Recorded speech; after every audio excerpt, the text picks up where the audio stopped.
Marvel Future Fighters. Since the game has decided that they don't want me to use any of these characters at level 80, locking them all, coincidentally, of course, just by chance, at 96%, we're going to go ahead and show the devs just how much we care about this update by tier 4ing Storm. That's right. I'm not going to tier 4 any of the new characters from the update. I will test them. We will do feedback on them. But for now, I really want them to know that they screwed up. So we're going to tier 4 a character from, what, 2.5 years ago? Long time. Long time ago. And the main reason why we're doing this is because of her supportability. A lot of people forget about this, but this uniform, although I think it ought to be replaced at this point, and she has so many looks, and she honestly deserves to leave paywall hell. I think that... Yeah, a lot of people forget. 55% increased elemental damage and 30% ignore dodge. That is a Hachimachi, and it's all allies. It's not just mutants. It's not just heroes. So there is quite a bit of flexibility there as a support. And as you guys know, with my last tier 4 being... I think my last tier 4 was Nick Fury. I'm all about tier 4ing supports lately. Yeah. So who knows? Maybe even Psylocke. Mystique is next. Saying Psylocke spoils why I'm going to be using Storm here in a minute, but... First, we have to actually tier 4 her to get things ready. So we got 35,500 carbo. Yeah, we've got a lot here. So let's go ahead and see how much this costs. 35.5. Oh, and we get awesome. We get a surprise orange circle screen. Excellent. Yes, dude. They're so desperate to force me to tier 4 one of the new characters that they're just gonna block me. Okay, 9, not German. 8, okay, nice. 24, okay. And 12. All right, casual reversal there on the first gear. Interesting. Seems like the game is trying to give me a little fake out. No worries here, guys. We're going to employ the strategy of not doing anything and just pressing the button next. We get a 7, a 12, an 11, a 16, and then we hit legality at 23. All right, pretty straightforward so far. For this one, I don't really care what we roll. 7 to, I mean, I kind of care. 7 to 7, 13, and 23. Okay, this one's probably going to be, if I had to guess, a little bit on the expensive side, but just barely over. Because you never want to be exactly average. 1 and then 10 on these rolls, then 12. This is the last gear. 9, 8, and then 10. Okay, so I actually think this one was a little cheap. I would say this one was a little bit cheap. You're never going to be exactly in the middle, right? You're never going to be exactly average. On average, you'll be average, but it's always going to be expensive or cheap. A little bit expensive, a little bit cheap, really expensive, really cheap. So you remember that when you're roasting me in the comments for being like, he doesn't know how averages work. All of these rolls are within the normal range. Bro, I'm trying to spice things up. You know? Oh, whoops. I'm not trying to spice things up by making a 30-minute video of me leveling up the skills one by one. No, ma'am. No, ma'am. But yeah, there we go. We're ready for the tier 4. And, oh, we also have a tier 4 ticket. So I did cave and buy this. I think I mentioned in the video, but yeah. I bought that relay for $180 or something. It works out to about 80 or 90 bucks per tier 4. It's kind of bad. It's maybe a little bit less because you also get some tier 4 materials. But I mainly bought it so that I could tier 4 2 characters of the same type back to back without having to get 10 more books. Because at this point, the devs seem to be very intent on strangling us for books and making that the choke point and making that the bottleneck. So this is not a piece of advice, I would say, but this is more like for my fellow whales out there. For the fellow whales out there, keep that in mind, right? Not to say that that relay was a good offer or a good deal, but just to say that weigh the value of getting 10 extra books when you're considering a tier 4 ticket or a tier 4 selector, because if you look in game, the price, right? The only way to access books these days is very, very high price. You're talking about 1 book in a $55 deal or 2 books in a $140 deal. This is a $40 deal with 2 books, but it has a limit of 1. So it actually becomes very difficult. And you can see here, for example, on this relay, you don't start getting tier 4 books until you're ass deep. Right? You're ass deep in this by the time you're getting books. So it actually becomes very, very difficult. well, not, I shouldn't say difficult, very expensive if you want to tier 4 2 characters of the same type back to back. Now, if you still have some of these discounts, you can use that to tactfully save a couple of books here and there. But otherwise, yeah, you're kind of just boned. So, for example, right, if I want it, like, let's say next update, whatever, they drop like a really banger, a tier 4, you know, machine type, and I really want to tier 4 that machine type who happens to be Blast, and I want to tier 4 War Machine because he's a machine support. Well, now I'm kind of screwed on the books. Or let's say they finally give Cyclops a really banging uniform, and I really want to tier 4 him, but then they also give another mutant, let's say Emma Frost, a really good tier 4. So now I want to tier 4 both. I don't have 20 Blast books. Ipso facto, the tickets are worth something. So I'm not going to be using the tickets right now, for Storm, because I could just farm up these books in the meantime. But yeah, I just wanted to point that out to you guys, and I just wanted to kind of talk about my thinking there. So it cost me under 5,000 for the gears. So it's going to cost me just over, I think it's like 5,500 on the dot for tier 4 Storm with the gears. I think that's really good. That's really random black screen there. 5.5k Carbo all in for Storm tier 4, and we got it. There we go. I'm a few years late on this one. I hated her when she came out. I still think she's too slow, but I do think that you know, I'm happy with this one. And yeah, when she gets the Regent of Mars uniform or something else, she's gonna be absolutely bussin'.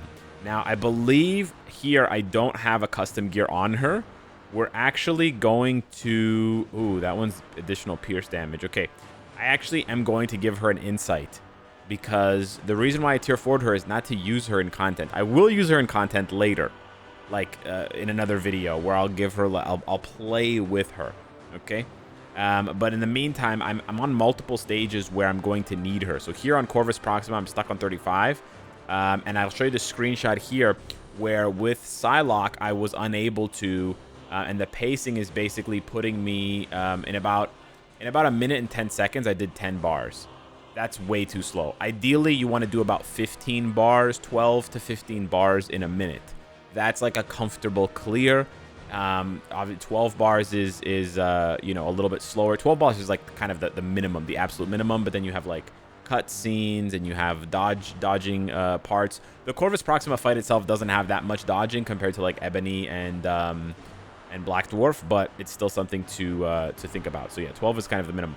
And then here on Black Dwarf, I will eventually, once I get through the universal stages, boom, it's going to be Hero Mutant. So I have a lot of places to use her as well, to use Storm. I can also use her Black Swan here on 42 up, because I don't have any mutant support. So she's the first one, and I can use her to buff Jean, to buff Psylocke, whatever. And then I can actually use her again, climbing up to 50. So lots of utility there. Lots of utility. I don't believe I can use her on 70 because it's male. Yeah, I can't use her on 70 even though it's mutant, but otherwise, yeah, lots. So let's just see. I actually don't know. I was talking with some people on Discord, and they said that I probably won't be able to... They speculated that I won't be able to clear this. Maybe not. Maybe not. Who knows? But in any event, like, this is part of the reason why you tier 4 characters these days. I want to see how much this actually adds. So that's a bar and a half there. Okay, pop the tier 4. All right. I'm going to Surfer. Okay. Yeah, without the accumulation, her damage really does take a little bit of a nosedive. But that's okay. This is a Mighty Rage Psylocke here. So I like to delay the Awakening skill after the 4 before the 5 so that I get as much of it to bleed over into the next rotation. And it actually bleeds over for about 3 seconds of the Rage proc, which is actually pretty nice. I think Corvus is going to move here. Yeah. He's going to move, but he is going to get hit the second time. So I should have waited that time so I could get the next tier 4 charge up a little bit sooner. That was a bit of a mistake on my part. But that's okay. We're coming up on the 1 minute and 10 second thing. So yeah, we're at 11 bars. So it looks like right now we couldn't clear this. And actually, as you can see here, we only added 2 bars.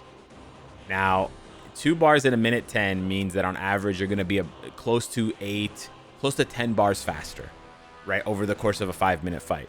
So when you're saying like, oh, I tier 4'd a character for 2 bars, it sounds really bad. But it's more like 10 bars. And genuinely, 10 bars over the course of a 5-minute fight can be the difference between clearing it and not clearing it. That being said, this is still kind of bad, for sure. And again, I understand why a lot of players are not at the point where they would do this. You know, a lot of you guys still only have like, 5 to 10 to 20 tier 4s. So you're still just picking and choosing the absolute best DPS tier 4s.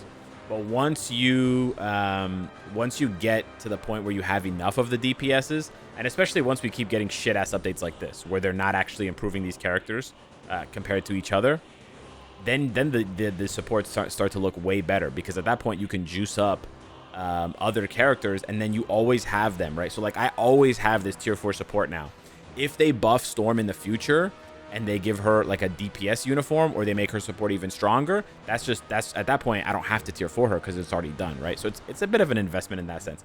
But anyways, this is no support CTP Storm. Now we're gonna go. I'm gonna spare you guys the pain in the video. We're not gonna re-roll this on the video. I'm just gonna re-roll this myself to hit the increased damage to boss types, and we're gonna slap it on Storm and see how much that adds.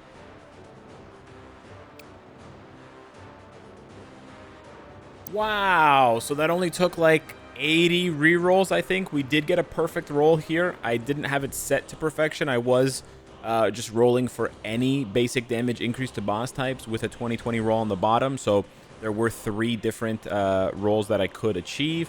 But that only cost... Actually, that wasn't too bad. That only cost me about 75 obelisks. I actually think I made out like a bandit on that one. But I'm really happy with this roll. So this is the max buffs that I'm willing to give at this point. You guys know me when it comes to World Boss Legend Plus climbing. I'm not a fan of moving around brilliant CTPs.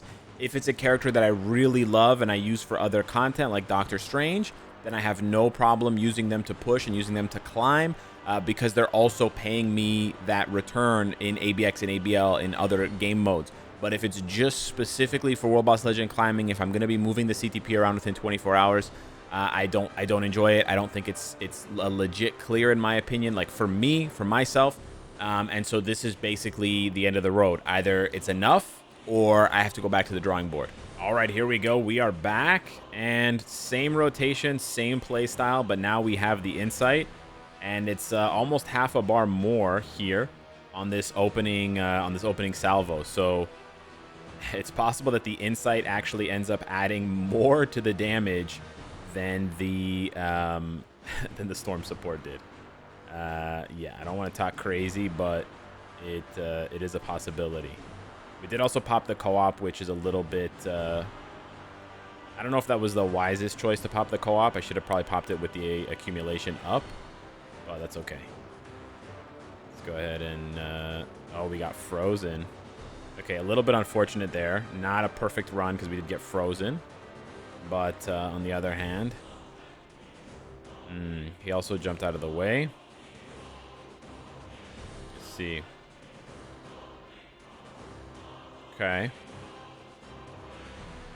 Not too bad, not too bad here. We're going to get one more pop here. Okay, and then we had like 46 bars. So it was about a bar and a half more, but then we count the rotation. So we went from, so it was at the same time at exactly 350. We were delayed by getting time frozen. It delayed our rotation, so that's why I waited to sort of saturate the damage from the accumulation that was left lingering from the awakening skill. But at 350, I was only a bar and a half ahead, but that still represents what is that, 3.5 bars faster than this. So Storm added 2 bars. And then the insight actually added almost another 2 bars. I think it would have been about 2 bars from a better run. But overall, at this point, it seems like I'm just barely fast enough here to clear this stage. So let's find out.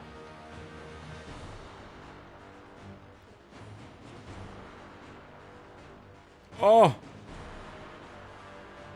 What?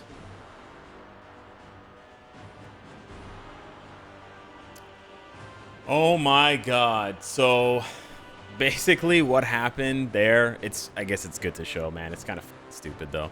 Is so you have type disadvantage against Corvus. You don't have type disadvantage versus Proxima, and you have to hit every single stun. Like, you can't miss any stuns on Corvus, because then you're just delaying when Proxima will come back out, and you can start dealing more damage.